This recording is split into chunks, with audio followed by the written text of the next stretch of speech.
Bonjour à tous. J'aimerais m'adresser à vous pour vous parler quelques instants de la crise à laquelle nous sommes confrontés. Comme vous le savez, j'ai écrit un livre, Crépuscule, qui portait notamment sur deux individus qui ont été à la tête de notre système de santé.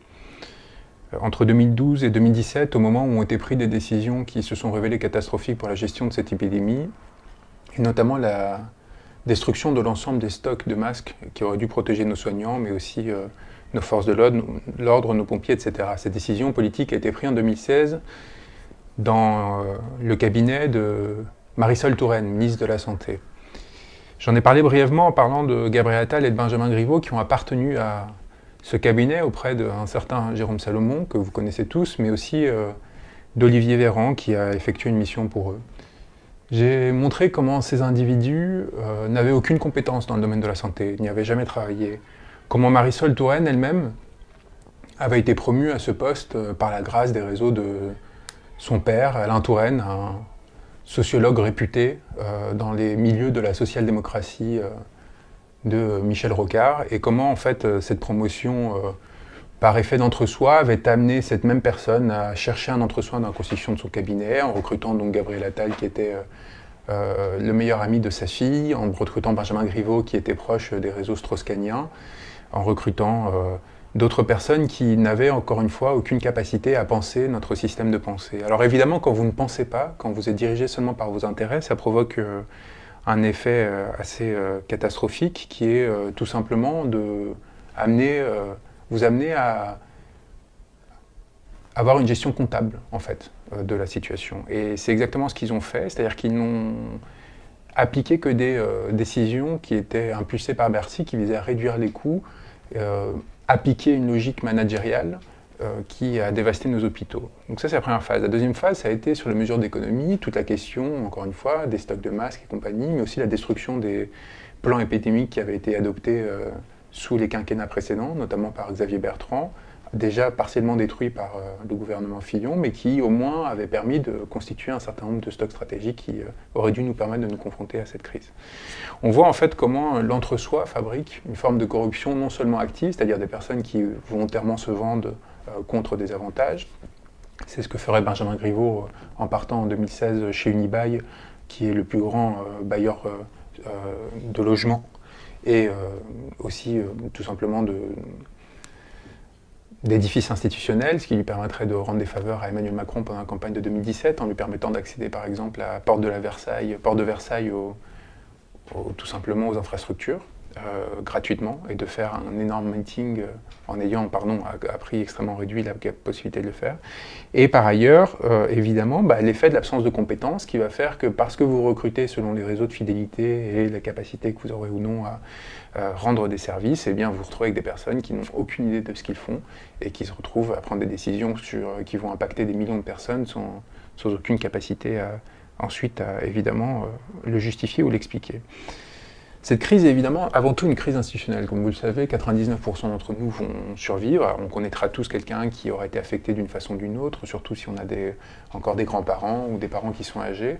Mais dans l'ensemble, il n'y a pas de risque réel pour une grande partie de la population. Pourquoi est-ce que cette panique pourtant nous habite de façon si violente? C'est un texte que j'ai produit qui essaie de l'expliquer, parce que c'est une crise avant tout de l'institution et que nous sommes des sujets institutionnels. Nous ne sommes pas seulement des sujets sensibles, c'est-à-dire des personnes qui sont des êtres vivants avec un corps, mais aussi des personnes qui sont affectées par l'institution, par son comportement, et qui avons peur que, lorsque l'institution déraille, nous-mêmes nous perdions notre protection. Tous les sacrifices que l'on a faits pour construire l'État, pour construire des hôpitaux, pour construire justement des appareils politiques qui nous permettraient de nous protéger, tous ces sacrifices en termes de liberté, contre le fait qu'ils nous protègent notre vie, tout d'un coup sont menacés. C'est pour ça qu'en gros, il y a une telle panique au sein de l'État et dans les médias, parce qu'ils sentent très bien qu'à tout moment, les populations pourraient se rebeller du fait de leur mauvaise gestion de la situation. Ça, c'est la première chose. La deuxième chose, c'est évidemment, nous sommes attachés à ces institutions. Même pour ceux d'entre nous qui avons prôné la révolution pendant les Gilets jaunes, on a ce désir absolu de préserver, et c'est pour préserver ces institutions-là qu'on s'est battu.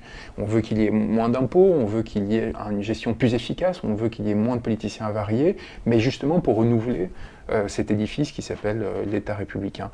Or, qu'est-ce que font ces individus-là? Ils produisent une telle tension avec le système qu'on a quelque part, une vocation à tenter d'y adhérer pour essayer de sauver ce qui peut l'être, quitte à sauver ces individus-là. Et je pense que là, c'est une grande erreur qu'est en train de commettre une partie des Français, qui est de se dire qu'en fait, la survie des institutions auxquelles ils tiennent passe par la protection de ces individus-là. Or, ces individus-là, à commencer par Emmanuel Macron, dans un système réellement démocratique, auraient dû démissionner dès le moment qu'ils avaient commis des erreurs, comme celle d'appeler à sortir au théâtre quelques jours avant de nous confiner tous.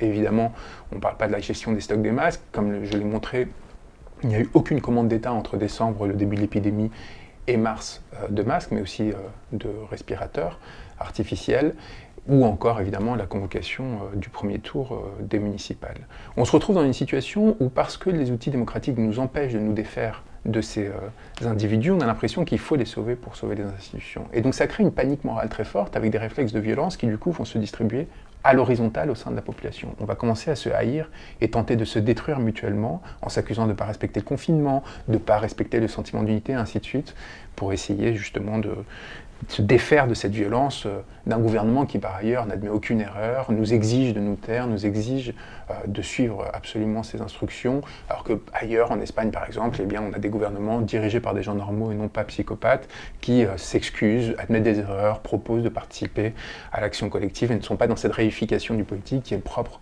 des régimes mentalités fascistes, comme j'avais décrit dans Contre Macron, et qui pourra très vite mal se finir parce qu'elle pourra provoquer un retour du refoulé et une violence très forte de la part des populations vis-à-vis de nos dirigeants. Donc on est dans une situation où par ailleurs on essaye d'héroïser et de sacraliser nos soignants. Ces mêmes soignants que ces personnes ont exposés en ne leur donnant pas des matériels de protection, des moyens d'exercice suffisants pour agir contre cette crise, ils essayent de nous amener à être dans un rapport d'émotion à leur égard, avec par exemple des opérations de communication qui consistent à les faire applaudir dans les 20 heures, les visites ministérielles et présidentielles au sein de nos institutions hospitalières, etc.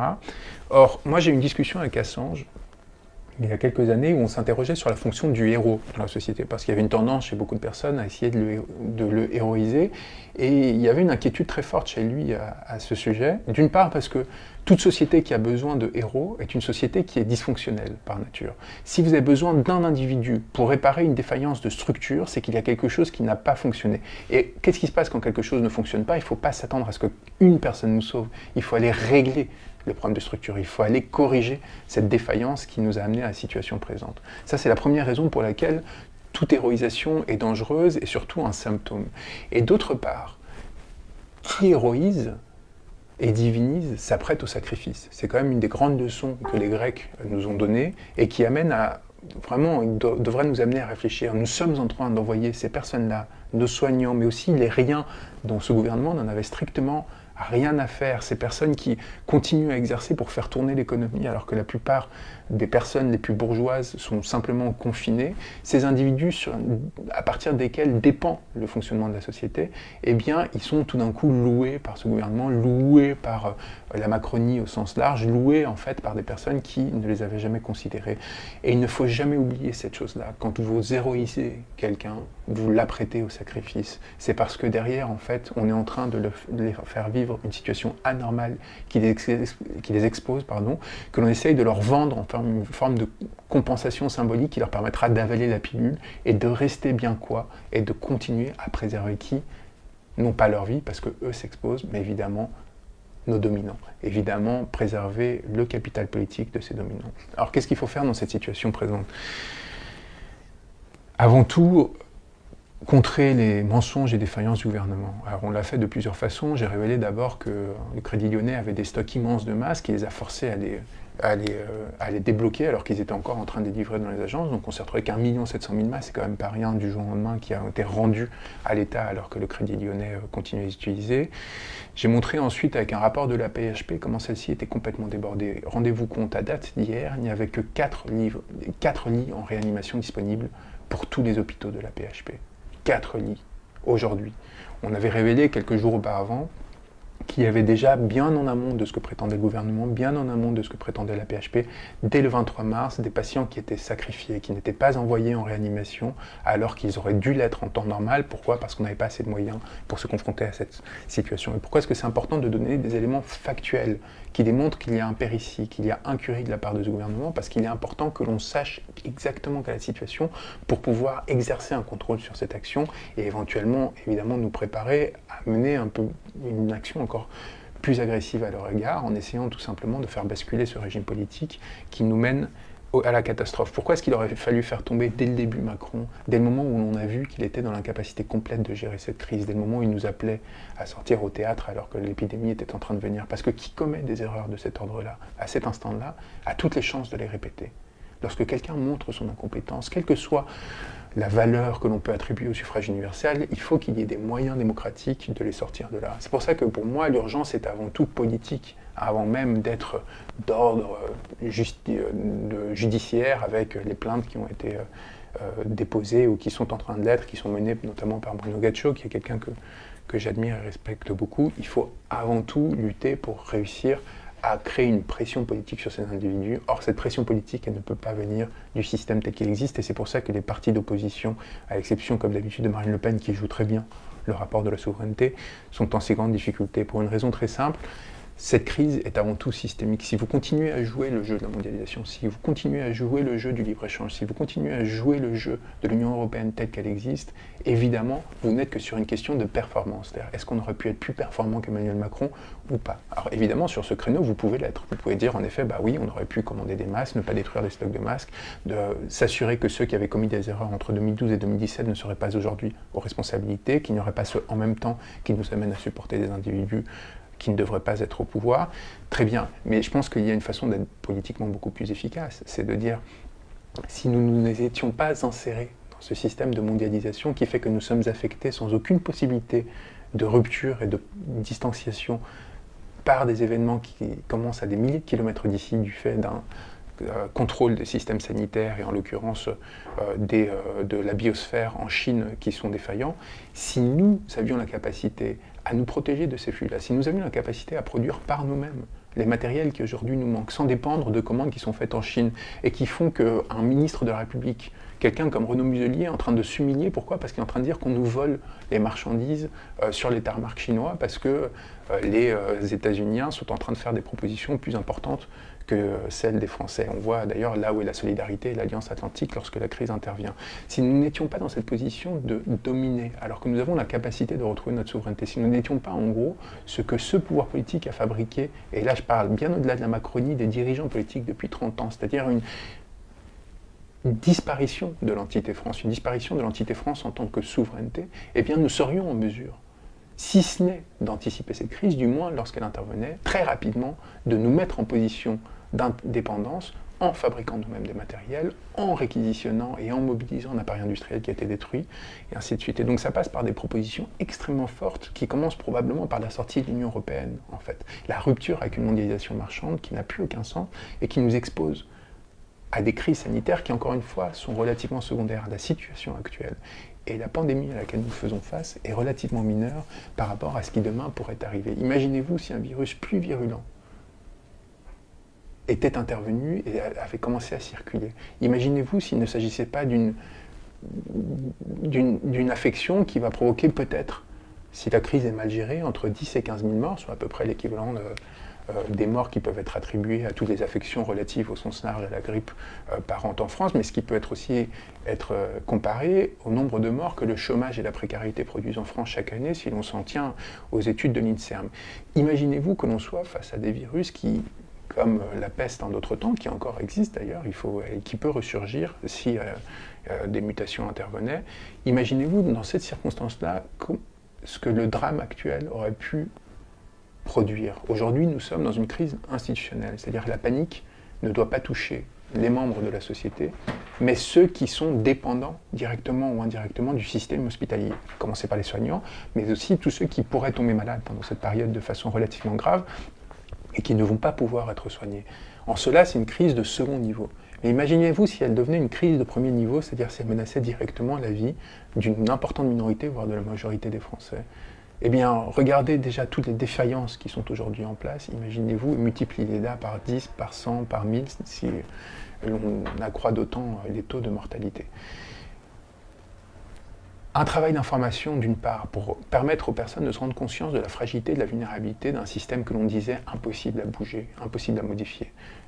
Un travail, tout après, de conscientisation sur les réponses politiques qu'il faut offrir. Et ensuite, un travail d'élaboration. Comment commencer à construire une plateforme qui permette de proposer des réponses à tout cela. C'est, à mon avis, la chose qu'il faut faire. Aujourd'hui, on est dans un système politique autoritaire qui va se réifier d'autant plus. On a une sorte d'écrasement des tentatives de mobilisation qui sont actuellement en cours. Je pense qu'il va falloir être très courageux. On est à l'ombre de la nuit brune, dans un système qui nous amène de façon tangentielle à la prise de pouvoir par Marine Le Pen. Je pense qu'on est un pays qui est en mesure de proposer quelque chose qui soit moins médiocre, moins ridicule d'un point de vue de la pensée, plus inscrit dans un rapport d'altérité, d'empathie vis-à-vis de l'autre, et il faut commencer à le préparer dès cet instant. Mais encore une fois, ça passe par une rupture fondamentale avec le fonctionnement institutionnel tel qu'il existe. Vous l'avez vu comment la PHP a refusé, après m'avoir affecté à l'hôpital Cochin, mon volontariat, du fait de mes opinions. Ça a été écrit noir sur blanc par la directrice de cabinet de Martin Hirsch, Madame Rubinstein, qui était directrice de cabinet de Madame Schiappa. En termes de politisation, moi je pense que je n'ai pas de leçon à recevoir de ces individus-là.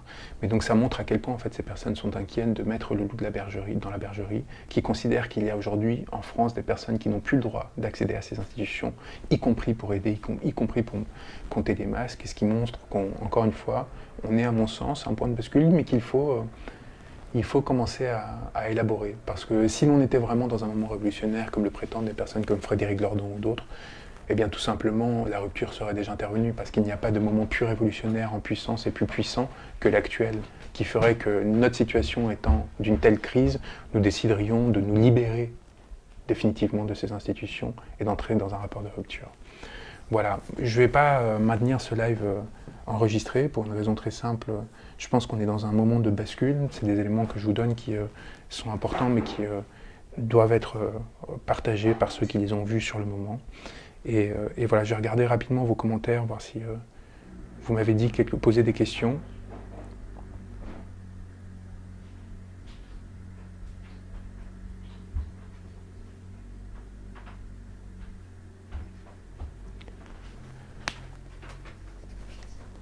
Pas de coming out, non, au contraire.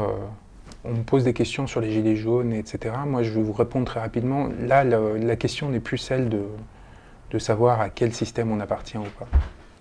Est-ce qu'on appartient à tel espace politique, tel autre? Moi, je pense qu'il y a un moment où il faut s'interroger sur comment reconstruire, en dehors de toutes ces catégorisations, une nouvelle initiative qui nous permette justement de nous émanciper de toutes ces limites que l'on a jusqu'ici connues. Je pense qu'il y a des personnes de très grande qualité qui sont en dehors du champ politique, qui sont encore dans le champ politique. Il faut les extraire de là, reconstruire ces institutions et rentrer encore une fois dans une rupture qui, il me semble, il est essentiel qu'elle soit radicale, parce que lorsqu'on voit l'impéritie, les mensonges, l'incapacité complète de ce gouvernement à répondre aux demandes des citoyens, mais aussi des médias, leur incapacité à enquêter, les lourdeurs de la propagande qu'on nous inflige au quotidien sur les grandes chaînes. J'ai regardé les 20 heures, grande erreur, pour les premières fois depuis longtemps pendant cette crise. Je peux vous dire que j'avais honte de voir ce que je voyais, et j'avais honte de voir ces personnes faire le soi-disant travail qu'ils faisaient. Eh bien, je pense qu'il faut rentrer dans un rapport différent au monde, et encore une fois, ça passe par une mise en radicalité très importante de tout cela. Moi, j'essaie de donner des outils de pensée, je n'ai pas forcément vocation à devenir un leader ou quoi que ce soit, mais bienvenue ceux qui veulent m'aider à essayer de construire à ma mesure quelque chose qui nous permettra demain d'avancer. Je vous dirai un dernier mot sur la situation personnelle. J'ai décidé de rester à Paris et j'ai été accueilli par des amis dans un appartement dans le 6e arrondissement avec un balcon, donc j'ai beaucoup de chance par rapport à beaucoup de personnes. Je continue à travailler comme je peux pour aider des personnes qui sont dans le besoin en ce moment. Depuis ici, je me démène autant que possible. 80% de l'arrondissement n'est plus là. C'est là où on voit quand même les chutes de consommation, quand on regarde les chiffres de la mairie de Paris en termes d'eau, d'électricité. Elles se concentrent dans le 5e, 6e, dans certains arrondissements de la rive droite. Et c'est hallucinant de voir à quel point il y a une sorte de disparition complète de l'espace bourgeois qui se désintéresse complètement de la vie de la cité et qui en gros, prend les jambes à son cou et décide de se réfugier dans ses résidences secondaires en attendant que ça passe. Je pense que cet écart, en fait, entre une partie de la population et une autre, fait aussi qu'il y a une difficulté à créer des dispositifs de politisation. Il va falloir faire sans eux, c'est très clair. Mais il faut aussi se rendre compte que dans ces moments-là, de vide, on se rend compte à quel point ils sont en position de vulnérabilité, à quel point il est facile de les déstabiliser. Donc voilà, moi j'ai une grande inquiétude sur la vague de misère qui va venir dans la foulée. J'ai peur que ça crée un étouffoir. Il va y avoir une violence sociale extraordinaire. Je vois, mon père a une entreprise, il a réussi à préserver tous les emplois, mais je vois bien d'autres qui n'auront pas cette capacité-là ni ce désir-là. Le capital se préserve, vous avez vu les allers-retours des bourses, mais qui au final sont restés en fait dans une capacité en fait à se protéger qui est proprement ahurissante. C'est-à-dire on se retrouve avec une non-dévaluation du capital alors qu'on ne produit plus de richesse, ce qui doit quand même nous interroger. C'est-à-dire qu'en gros, l'argent des banques centrales qui est déversé en masse sur les marchés permet de préserver les niveaux de capitaux sans préserver l'activité et sans du coup préserver le niveau de vie de l'immense majorité des citoyens. C'est aussi pour ça qu'en fait cette confrontation avec l'Union européenne devient essentielle, parce qu'il faut en fait sortir de ce système-là, il faut retrouver une souveraineté monétaire qui ferait que cet argent ne serait pas simplement déversé dans les banques pour qu'elles évitent des faillites de façon plus ou moins ciblée, ce qui est en effet important, mais au-delà, il faut quand même qu'il y ait un réinvestissement par la machine étatique du système économique qui nous permette tout simplement de rediriger l'appareil industriel et s'assurer que les plus précaires et les plus fragiles ne soient pas, comme ils le sont aujourd'hui, exposés. Donc moi, c'est ma grande inquiétude. L'autre, c'est évidemment la souffrance que cette situation peut produire chez beaucoup d'individus. Et voilà, j'essaye d'être là, comme j'imagine vous le faites tous à votre niveau. Il y a une multiplication de la haine dans ce pays qui est très inquiétante aussi. Et dans l'agressivité, encore une fois, qui s'horizontalise, moi je vois le fruit de cette stratégie de réification et de verticalisation du pouvoir qui, en donnant des injonctions extrêmement brutales et extrêmement autoritaires, amène la violence à se disséminer au sein de la société. Vous voyez, au lieu d'être dans un rapport d'écoute, d'accompagnement, comme pourrait l'être une forme de paternalisme républicain que j'aurais autrement critiqué, ils sont dans une forme d'imposition, de fatwa, quoi, dans laquelle il n'y a pas de discussion possible, soit l'on est avec eux, soit l'on est contre eux, et c'est reproduit par une partie de la société, ce qui explique en fait les très nombreux dispositifs de délation qui se mettent en place, et ainsi de suite. Donc je vous invite à retourner la violence contre eux, et à réfléchir à comment retourner cette violence contre eux, l'empêcher, encore une fois, d'infiltrer la société, de créer de la division, et au contraire, aller chercher une bascule politique de très haut niveau. Je vous incite à lire autant que vous le pouvez. Moi, j'ai mis Crépuscule en livre audio, vous trouverez le lien sur mon site. Je continue à faire des recherches avec des sources de haut niveau à la PHP, dans les hôpitaux de province. J'ai été contacté par le collaborateur de Didier Raoult, Yanis, qui me donne des informations importantes sur l'évolution de la situation à Marseille, pas seulement sur le traitement qui n'est pas miracle, qui pourrait être utile, on verra, de Didier Raoult, mais plus largement sur la façon dont ils prennent en charge thérapeutiquement, alors qu'ils ont une expérience très forte sur les questions virales. Enfin, vous voyez, c'est des éléments qui font qu'au-delà, encore une fois, de le dispositif d'héroïsation ou de détestation, cette sorte de guerre des tranchées qu'on met en place, il y a des gens qui ont des choses à porter, même si c'est pas idéal, même si c'est pas parfait, même si ça respecte pas les protocoles.